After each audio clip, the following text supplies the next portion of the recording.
Gëzimi i kthimit në shtëpi, gëzimi i jetës që të hapet përpara me premtime, me hareja e stinës pranverore. Të gjitha këto ndërthuren për të krijuar atmosferën optimiste, plot dritë, plot ngjyra të këngës hyrëse të poemës, duke e bërë atë një him të vërtet për gëzimin e jetës.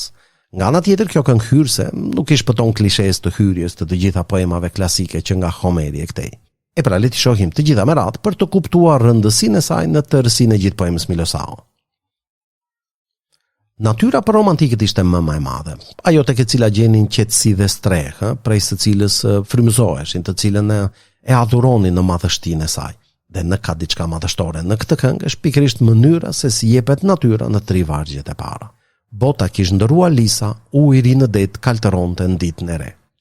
Natyra jep në lëvizje duke dhënë ripërtëritje në elementeve të saj. Bota kishte ndëruar lisa. Janë tharë lisat e vjetër dhe janë ndëruar me të rinj, kanë mbirë të rinj. Lisi është një nga pemët më jetë gjata. Sa më shumë, uji në det është ndëruar me të ri. Sa kohë duhet të ndërohet gjithë uji në det? Pikërisht, ky ndërim që kap disa qindra vjeçar, kjo ripërtëritje madhështore e natyrës me lisat dhe ujin e detit, kërkon të përcjellë idenë e kalimit të kohës. Ka kaluar aq shumë kohë sa gjithçka është ripërtërir, gjithçka është e re, si ujri i detit që kaltëron në ditën e re. Por lumbardha e Anakreontit në temë pronte e moçme. E vutre besoj kundërvendjen e re e moçme apo jo. Ndërkohë që gjithçka ka ndryshuar, është një botë e re, lumbardha, pëllumbi, frymëzimi i Anakreontit, poetit antik të dashurisë, vazhdon të jetojë aty ku ka jetuar në tempe e moçme, pa ndryshuar. Mesazhi për jetësisë të artit. Bota, jeta, ripërtërihet vazhdimisht, ndërsa arti dhe muza poetike është e përjetshme. Të njëjtin mesazh të përjetësisë të artit përcjellin edhe vargjet që vjojnë me lumbardhën, muzën që udhëton nëpër kohë.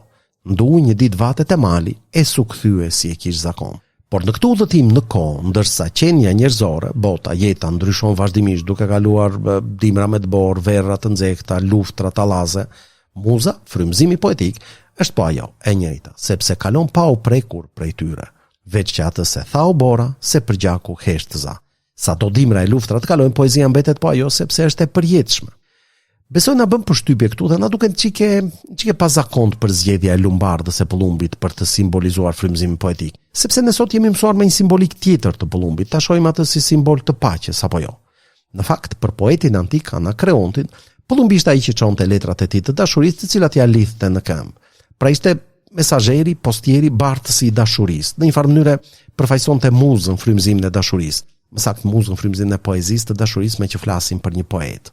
Prandaj kur Derada thot ndu një ditë vatet e mali e sukthye si e kish zakon, po u largua gjesh sarat tek e bardha shtëpia ime, e në fakt thot që muza poetike në fund të udhëtimit ka zgjedhur pikërisht atë, u largua gjesh sarat tek e bardha shtëpia ime. Vetdia se është i zgjedhur nga muza poetike është poeti. Vetdia që duket edhe tek vargjet, kur në agim tokë e shtëpi u zbuluan bashkë me detin, si hareja që del sysh më zgjoj duke fërfëlluar qelqeve të dritares. Zgjimi është i hareshëm, i gëzuar, sepse kur sheh pëllumbin të krahët në dritaren e tij, kupton që është i përzgjedhur i muzës poetike. Jo i muzës në përgjithësi, përzgjedhur i muzës poetike të dashurisë. Po flet për pëllumbin e Anakreontit apo jo. Pra, kur thot se është i përzgjedhur i muzës poetike të dashurisë, është si të deklaroj se është i përzgjedhur i për t'i kënduar dashurisë. Domethënë si të deklaroj që këngët e Milosaos do të jenë një poem dashurie. Dhe në fakt pikërisht këtë deklaron, që kjo poem do të jetë një poem dashurie. Mos harrojmë që varianti i parë i Milosaos kishte vetëm këtë temë, temën e dashurisë dhe asgjë tjetër. Tema patriotike u shtua më vonë në variantet e tjera. Kam një pyetje tani për të testuar vëmendjen. Në këtë fragment që sapo lexuam, cili është ligjëruesi? Pra, kush po flet deri tani? Vjen ai që flet thot për botën që ndryshon, për artin e përjetshëm, për lumbardhën e Anakreontit që ka zgjedhur si poet. Pra kuptojmë qartazi që ai po flet duhet të jetë poet apo jo?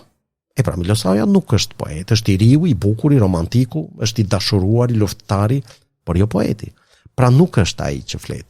Në fakt në këto vargje hyrëse të këngës të parë është vetë Derada që flet. Në vargjet që vijojnë vazhdon ligjërimin e vet në parë. U patak sa e ruajta jashtë. Por tashmë nuk është shumë e qartë nëse flet Derada apo Milosaoja. Dua të them të dy janë të rinj, të dy janë me dëshirë për jetën, pra fjalët që thuhen të këto vargje për gëzimin e jetës u përshtaten të dyve.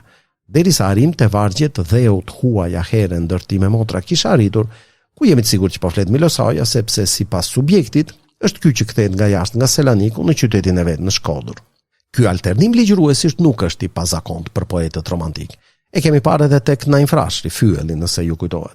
Në një farë mënyrë ju shërben që të bëjnë një personazhit me veten e tyre, që përjetimet e tyre t'ia kalojnë personazhit ose anasjelltas, më në fund që të krijojnë një personazh të ngjashëm me vete. të themi një alter ego.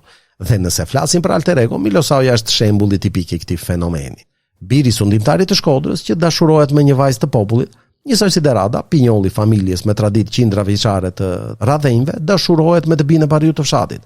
Këtë na I tregon ai vetë te autobiografia e tij. Shto këtu edhe ngjashmëritë e tjera me personazhin e tij, rinin, romantizmin, shkollimin, patriotizmin. Ky alternim ligjëruesish, pra që nuk merret vesh nëse është Derada apo Milosavlja, I shtyn disa të thonë se kënga e parë pak ka lidhje me poemën. Është këngë më vete, ku Derada I thurhin bukurisë të jetës, gëzimit të hyrjes në jetë. Për mendimin tim ky poem është dhe nuk është I vërtetë. Nuk është I vërtetë, kjo këngë është pjesë e poemës sepse në gjysmën e vargjeve të saj flet personazhi Milosavlja. Është pjesë e poemës sepse në këtë këngë tregohet për kthimin e personazhit në atë dhe, që është pjesë e subjektit të poemës. Nga ana tjetër poemi është I vërtetë, kjo këngë ka tiparet e një këngë më vete sepse gjysma e parë e saj, kjo që sapo komentuam, nuk lidhet aq me poemën. Siç e pam është vetë poeti Derada që flet dhe deklaron se do të shkruajë një poem dashurie. Me sa duket në hyrje të këngës, Derada ndjek shembullin e gjithë poetëve që imitojnë hyrjen e famshme të Homerit, këndoh hynesh mënin e Akil Pelidit, ku ky thret muzën ta frymëzojë dhe t'i jap fuqi të këdoj bëmat e heronjve. Edhe Derada me sa duket imiton të njëjtën hyrje, po në një mënyrë origjinale, nuk e thret muzën, por thot se muza e zgjodhi atë për të krijuar një poem dashurie.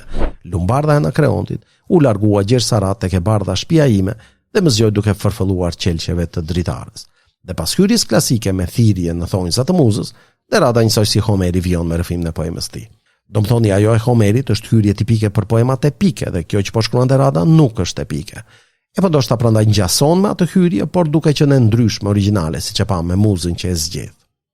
Në këtë pjesë të parë të video komentit u përqendruam te hyrja e poemës Milosavlja për të vërtetuar që aq sa është hyrje tipike poemash klasike me thirrjen e muzës, po aq është edhe autentike dhe veçantë në mënyrën se si Derada e thret muzën. Në pjesën e dytë të video komentit do të komentojmë ndjenjat që ndërthuren tek personazhi kryesor Milosavlja për të krijuar atje euforinë e gëzimit të jetës.